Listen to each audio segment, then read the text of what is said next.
Welcome to Southpod, the first and foremost podcast created to tell the true story of tech innovation in the American South. Southpod is hosted by John Yerian and Stanfield Gray and produced by Dig South Tech Media. Dig South Tech Media is the South's tech hub, the place where leading global brands connect with the most scalable startups. Visit us at digsouth.com and follow us on social media at Dig South. The following episode features Jonathan Williams, the Senior Vice President of Accounts at Theorem. Now let's dig into Southpod with Jonathan Williams.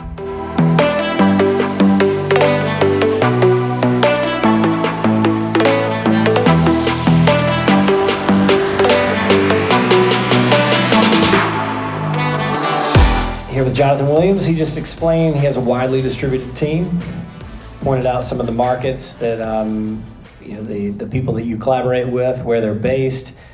But tell us functionally exactly, how do you communicate with each other? How does it work logistically? Let's say I've got, I'm working for a company and I need to trust you, and you're approaching me, you tell me you can deliver something, and I know you've got products that you've delivered in the past, but you tell me your team's distributed. How do you allay my fears and convince me and say, here's how it works, here's how it functions? Or let's say I want to build a distributed team. On the other, coming at it from the other perspective, I'm really fascinated by what you do, and my company could really benefit from that. How do you go about it? Yeah, that's a great question, and it is a constant. Something that we're trying to do better, and we're trying to stay on top of. But it's funny. I would actually answer it fairly simplistic.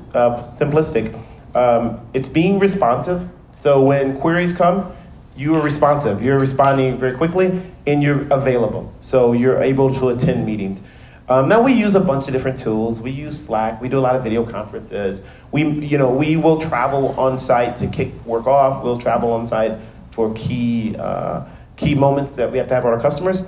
But there's always a challenge of, am I getting what they say they're going to give me? What's helped us is, we tend to be fairly aggressive in how we're delivering. And a big thing that I push is an idea that on any type of program we're doing, we will align and build out some measures of success. So if we're doing straight software development, you don't need to see if there's 10 people. You need to see if we're actually delivering what we said we want to deliver.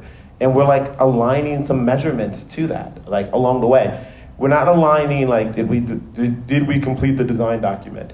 No, if after the first couple of iterations, we should be able to give you some type of idea of, some type of showcase of the progress our teams have made, as well as some clarity on how we're trending towards those measures of success. So it's very challenging, but it's definitely something that we're very mindful of. So do you have any tips, let's say you're ramping up a squad, as I know SFK has mentioned that before. A client comes to you and there's a product or something they need developed, and you don't have all that talent in-house, and you're going to pull somebody into that squad and put them on the team. What are some tips to evaluating a newcomer to the team? Yeah. And how do you assess that, and how do you kind of wade into that water? Yeah, great question too. And because we're a small company, there's some knowledge on the individual people, the projects they've done in the past. How does that technology or project align with what we're trying to solve for that customer? We also do take into consideration, this is the human part of it. We're not a staffing company. We don't have any junior people. So, if you work at Theorem, you've been a practitioner for probably at a minimum 8+ years. And so a lot of it's going to come down to, what's that person's history? What have they worked on? Who have they worked with? And then we'll have an engagement manager partner with our product manager. So this engagement manager is someone we see this person as the program executive. And depending on the size of the program, they may have one program, they may have 5 different programs going on. But they're the ones that are going to keep the promise that we're going to deliver the software or the product to our customer. So who wins the time zone battle over the phone call, the Zoom call? Ooh, good question. Well, fortunately for us, the vast majority of our folk are in the U.S. And our CEO is based in California. So a Midwest boy, there's rarely those painful meetings for me. If I'm meeting with those guys, they'll start early, but it'll maybe be 9 o'clock my time. So, Okay. yeah. Good. So you started in a garage in LA about 13 years ago. Mm-hmm. Now you've scaled to 100 plus employees, distributed widely.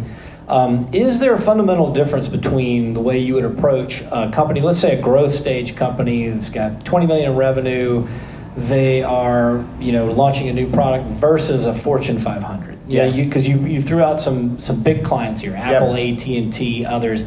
Can you maybe provide a framework for us for how Theorem would approach the mid-sized company versus the big powerhouse Fortune 500? Yeah, that's a great one. And it's funny too, when I first joined Theorem, I used to work at a larger type of company, similar to Theorem. I used to work at a company called ThoughtWorks.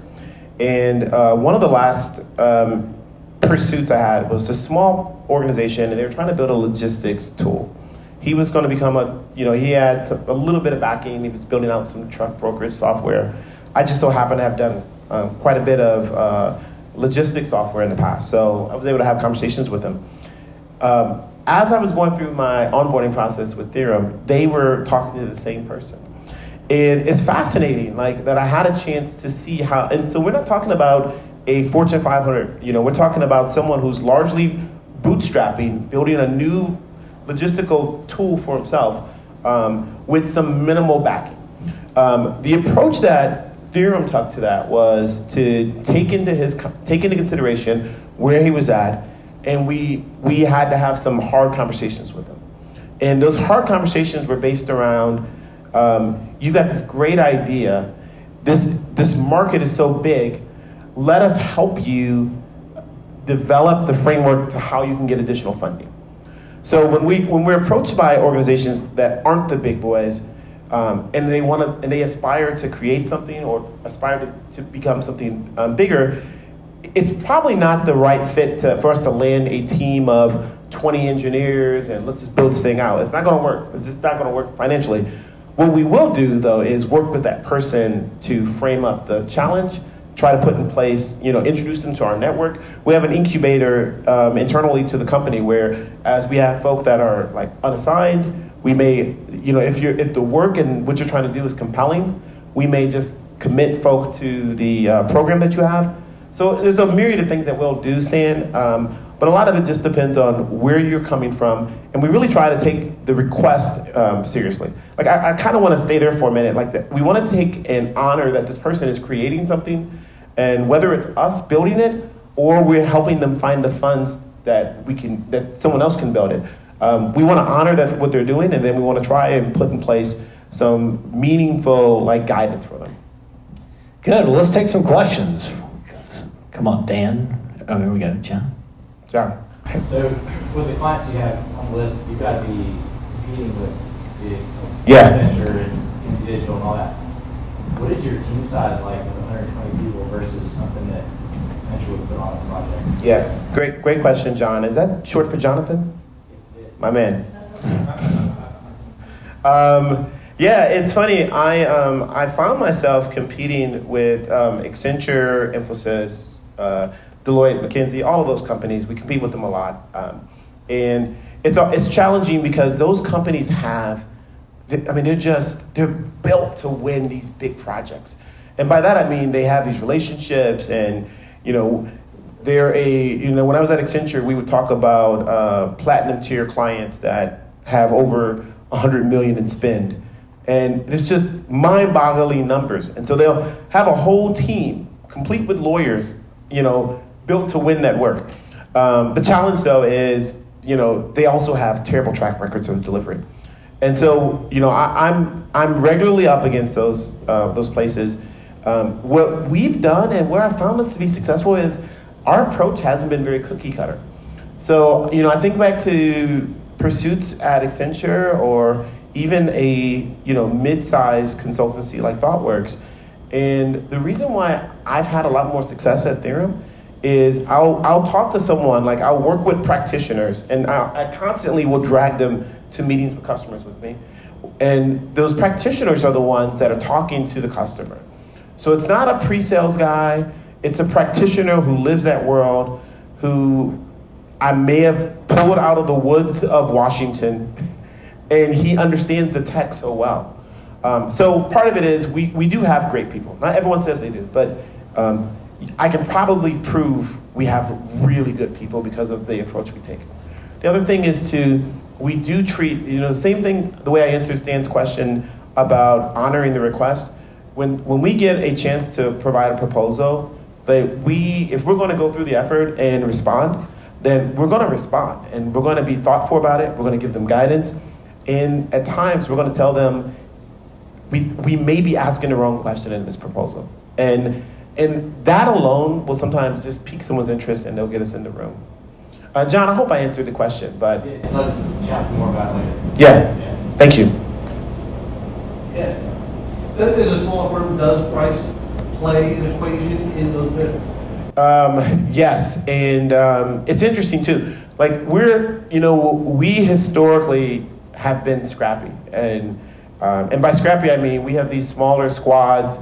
We don't have any junior people, so there's a lot of great things in modern software, like pair programming. There's a bunch of these awesome things, and there's definitely times where pair programming makes a lot of sense. And so in my past life, I worked at companies where you constantly pair programmed, because a lot of times you'd have a senior person pairing with someone that is like fresh out of college. So our teams are smaller because we have more senior people on the project. We don't pair as much, so we don't have to have duplicates because they've got a lot of experience. From a price standpoint, as we've gotten bigger and our projects have gotten much bigger, we've had to be thoughtful in how we provide a different type of guidance to those. So the engagement manager role was developed a couple years ago, and it came out, so we developed a brand new role because we noticed a need was missing. Now what it's done is it's ensured more success, which is great, but it also adds another layer of cost. In general, our costs are going to be, I'd say, a little less than some of the big boys, but we're not a cheap firm.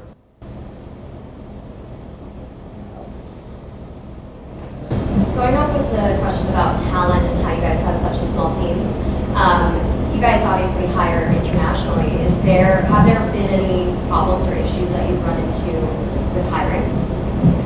Oh yeah. I think everyone is struggling with talent. Our talent challenges are just based on the standards are really high.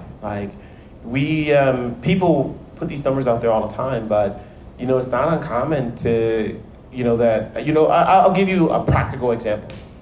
I had 3 open roles for about 3 months on my Apple team. That meant, over the course of 3 months and the type of work we were doing, a couple $100K in revenue that was available to us. They were teams too, so you would think, well, you could hire a lesser engineer on this team, but no, that is not. So those roles remained open as we gradually found the people we're having. So our biggest challenge has been the standards are incredibly high. What's helpful is it's appealing to work in our culture. The challenges from a client standpoint are also kind of unique because I've mentioned there's a couple of people I work with. MISO, they're heavily regulated. That work has to be done in the U.S. Some could be done in Canada because they had offices in Manitoba. That had to be done in the U.S. So you do need to navigate that. I have a small project with the Air Force where I'm working with some of the AFWorks teams. Those have to be U.S. citizens, U.S. nationals, and that has to be done in the U.S. So those are some of the challenges, but I think our challenges are a lot less than the big boys. Accenture relies, their power is in their offshore teams, and because we have a remote model and not an offshore model, we see that as an advantage over them. Awesome. Cool. Any other questions? I'll give you one last one. So you are on the front lines of emerging technology, with companies that are obviously cutting edge. Are there trends that you're seeing in terms of the rollout of 5G, AI, blockchain, et cetera, that we should be paying more attention to? They're really like a massive wave that are going to kind of ripple through the economy in the next 2 to 5 years. Yeah. Man, what a great question. I would likely, and I've got my thought on this. I'm actually pretty curious what most of you think about this.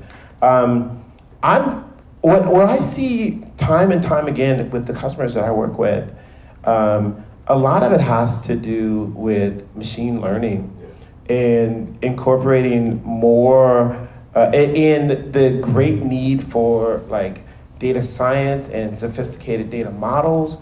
Now, the tech, and that's not to say that 5G won't be a beast. I've worked with the Verizon 5G group, and we got a chance to see some of the amazing things that they have in mind. So 5G will be a beast.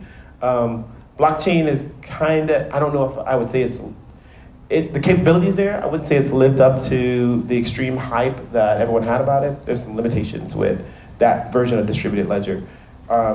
But I think from a standpoint of really taking advantage of really expanding what we're capable of, I really feel like machine learning and the use of greater algorithms and the greater use of the existing data we have to make informed decisions and to automate quite a bit of capabilities that didn't appear like they would be able to be automated is kind of what's blown me away. And more of my customers are taking advantage of that. A tiny example is when I remember working with Cisco Foods, and as I've worked with them, one of the challenges were we were rolling out mobile tools to some of their different restaurant customers. And a lot of it was they could anticipate everything that the customer needed to order, but they needed to make it very easy. They needed to have a clean record. And so they had so much data that they begin to automate that entire process for the customer, not from a standpoint of, do you want to repeat your order? But they made it feel very human. So you could, you would get a message from someone, and it would likely your rep, but like everything was aligned for them. The rep was empowered to have a conversation about what that person needed before they were able to ask for it. So it's really exciting stuff. And I've seen that over and over again. Like even in conversations, especially conversations with the Air Force, and we're working with them on building out part of the superiority initiative. You find all these opportunities where that level of sophistication on the machine learning is where I really see energy in the marketplace. Jonathan Williams, the SVP of Accounts for Theorem. Let's give him a big hand. Thank you.